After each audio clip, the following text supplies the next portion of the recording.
আজকে আমি একটু দই পাতাবো, কীরকমভাবে দেখেন। আসসালামু আলাইকুম। আজকে আমি গরু দুয়ে এক পাতিল দুধ হয়েছিল। দুধটা আমি চুলোর উপরে রেখে এসেছি। নামাজ কালাম পড়ে একটু শুয়েছি, দুধের কথা আর মনে নেই। দুধটা এমনিতেই দই বসে গিয়েছে চুলোর উপরতেই। দুধের রঙটা দেখেন, দইয়ের মতো রঙ হয়ে গিয়েছে। অর্ধেকটা দুধ হয়ে গিয়েছে জাল হয়ে, কাঠের খড়ির জাল। 1 চামচ চিনি দিয়ে আস্তে রকম ঘুটে নিলাম, অনেক সুন্দর স্বাদ। সব সহকারে দইটা পাতিয়ে ফেলবো। আর বাসায় বানানো টক দই আমি ফ্রিজে রেখে দিয়েছি কালকে। তাই সেই দুধটা আমি ভালো করে ফাটিয়ে নিচ্ছি, নিয়ে এই দুধ দিয়ে একটু জাল করে একটু ঘুটে রেখে দিয়েছি। দুধটা একটু ঠান্ডা হলে আমি ওই দুধ টক দইটা এর ভিতরে দিয়ে দেবো। গরম দুধের ভিতরে দিলে আবার দুধটা কেটে যাবে, দই আর বসবে না। তা দেখেন কি সুন্দর রঙটা হয়েছে, আমার কোনো ক্যারামেলই দেওয়া লাগলো না। আমি সেই সর সহকারে দুধটা চিনি দিয়ে ঘুটে নিচ্ছি আচ্ছা রকম।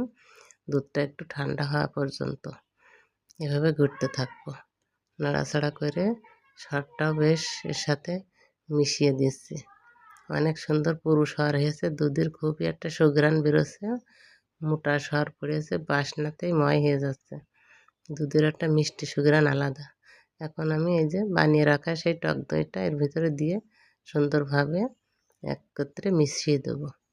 বেশ একটু নাড়াচাড়া করে নেব, দুধটা যাতে সম্পূর্ণ দুধের সাথে মিশে যায়। এখন আমি একটা সুন্দর শুকনো বাটিতে, চিনেমাটির বাটিতে সেই দুধগুলো সব একে একে ঢেলে দিলাম আস্তে আস্তে। এই যে এক বাটি পড়ে গেল। এই দুধটা আমি এখন দই বসানোর জন্য রেডি করে নিলাম। আমরা একটু মিষ্টি কম খাই, মিষ্টি কম দিয়েছি। আপনারা যে যেমন খাবেন দিতে পারেন। এভাবে বাসায় বানিয়ে দেখবেন, বাজারে কিনা দইয়ের থেকেও সুন্দর।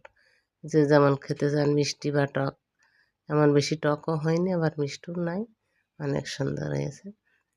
আমি এভাবেই আগেও অনেকবার পাতিয়েছি, অনেক আগে পাতাতাম, খোলে কিছুদিন বন্ধ ছিল। এই দেখেন এখন আমি এই ইলেকট্রিক কুকারে আমি একটু পানি গুজগুজে করে গরম করে নিলাম, হালকা 2-4 মিনিট মতন। এখন আমি চুলোটা বন্ধ করে দিচ্ছি। এই গরম পানির পরে পাতিলটা বসিয়ে দিলাম। এখন আমি দুটো পাতলা নরম কাপড় দিয়ে আলতোভাবে বাটির পরে ঢেকে দিচ্ছি। এইভাবে ঢেকে দিলে ওমে থাকবে। এখন এশার আজান দিচ্ছে, আমার এইভাবেই থাকবে সারা রাত। ভোরবেলা উঠে দেখবো যে কেমন হয়েছে।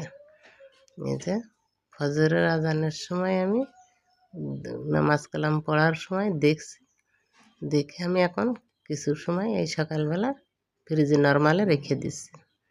দেওয়ার পরে এই যে দুধটা এমন হয়েছে, দইটা কী তো সুন্দর এঁটে গিয়েছে, মনেও হচ্ছে না